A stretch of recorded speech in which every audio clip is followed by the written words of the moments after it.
எனக்காக துன்பப்பட்ட, கண்ணு பூத்து காது பூத்து எனக்காக துன்பப்பட்ட,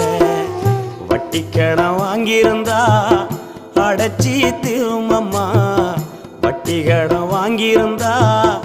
அடைச்சி திருமம்மா, நான் பட்ட கடன் உனக்குத்தான் எப்படி திருமம்மா, வட்டி கடன் வாங்கியிருந்தா அடைச்சி திருமம்மா, நான் பட்ட கடன் உனக்குத்தான் எப்படி திருமம்மா, பாசத்தை பட்டியல் போடணும்